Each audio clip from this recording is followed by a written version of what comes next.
ब्रह्मा जी के ऊपर श्रृंगार अच्छा नहीं लग रहा है। नारद ने जाकर पहचान लिया, पूछा पिताश्री आज आपकी शोभा देखे नहीं जा रही है, अचानक आप ऐसे कैसे बीमार हो गए?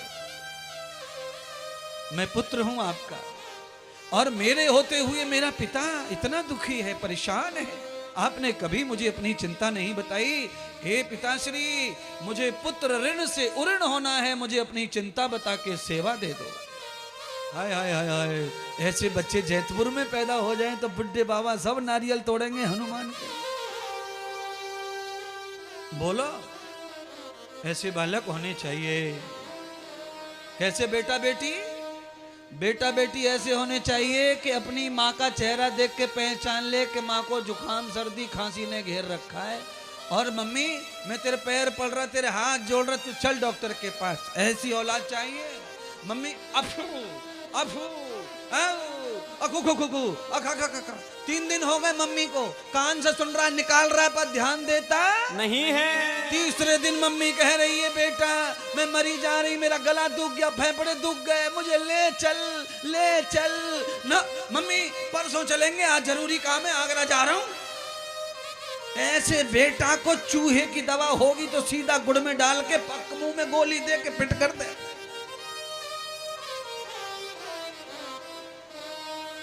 क्या कर दे?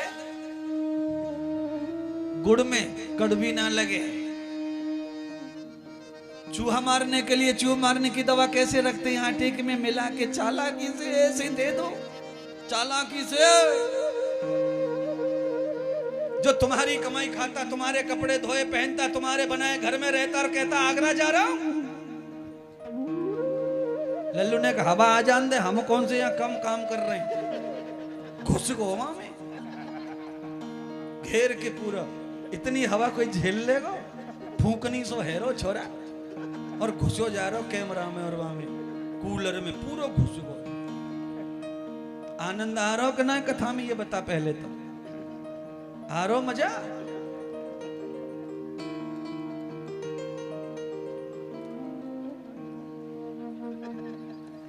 सब लोग गलत जगह बैठ गए। अब कथा इधर सुनाए कि इधर सुनाए?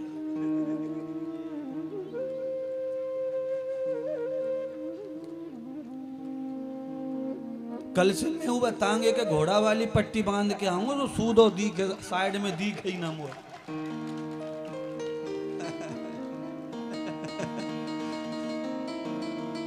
अब लग रहा है कि इंद्रदेव महाराज आगे कथा में, तब से नहीं दिख रहा था महाराज कोई और ही कथा सुना रहे, कोई दूसरे बाबा आए।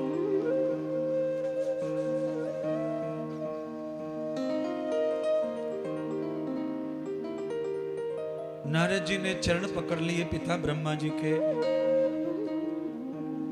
बताना पड़ेगा, मैं जाऊंगा नहीं यहां से, आपको बताना पड़ेगा कौन सी चिंता है आपको, कौन सा चिंता है आपको, क्या दुख है आपको, आप ऐसे कैसे हो गए हैं, मैंने कभी नहीं देखा आपको इतना सुस्त।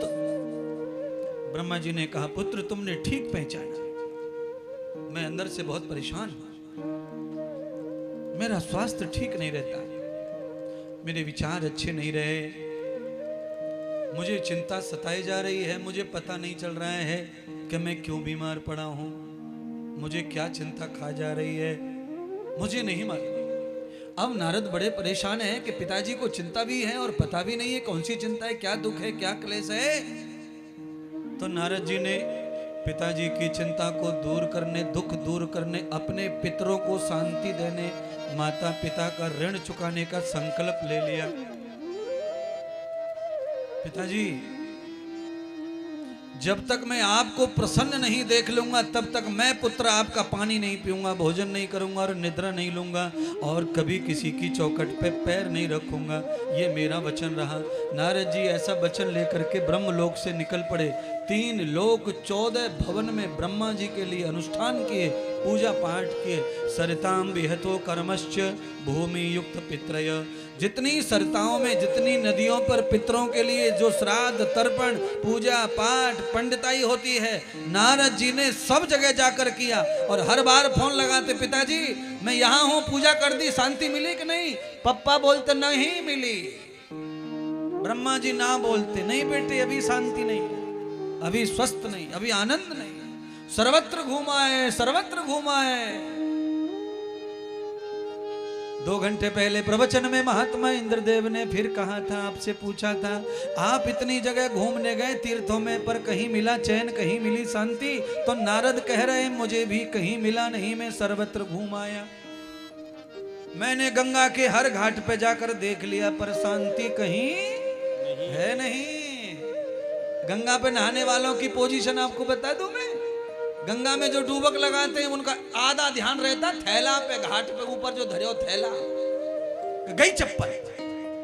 मैंने डुबकी लगाई, गया परस। सही कह रहे हैं महाराज, बिल्कुल करंट बात है महाराज। अब जिनको इतना टेंशन है गंगा जी पे जाए कि उनको शांति कैसे मिलेगी, बताओ शांति मिले कैसे? और शांति मिलेगी भी नहीं अगर हम थैला का, चप्पल, जूते का ध्यान भूल भी जाएं, पूरे के पूरे गंगा के भक्त हो जाएं, तो भी शांति नहीं मिलेगी। क्योंकि घाट पे तैयार घूम रहे हैं जेर कतरा, चप्पल चोर। कौन घूम रहे हैं? चप्पल चोर। हाँ, आपको क्या लग रहा है पांडाल में सब कथा सुनने आए क्या है? आपको क्या लग रहा है? यही लग रहा है सब कथा सुनने आए, कोई चप्पल नहीं बदलेगा अपनी। बिल्कुल, कोई आदमी चप्पल का ध्यान भूल के कथा सुन रहा है, उसको कोई लेना देना नहीं है, वो इतना बड़ा भक्त है कथा का। पर एक आदमी को सब चप्पलों का ध्यान है।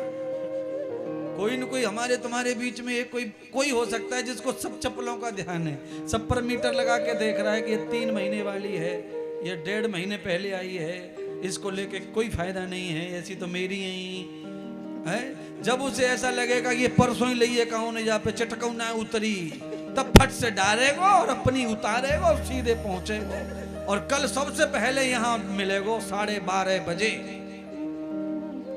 क्योंकि फल जो मिल गया कथा का है। पुरानी छोड़ के नयो माल मिल जाए तो जाते ज्यादा और का फल होगा? करंट फल है, तत्काल फल। पर ऐसा फल 4 दिन चलता है, ज्यादा दिन चलता नहीं है। तुम चोरी से ले जाओ बदल के, तुम्हारी कोई और बदल ले जाएगा।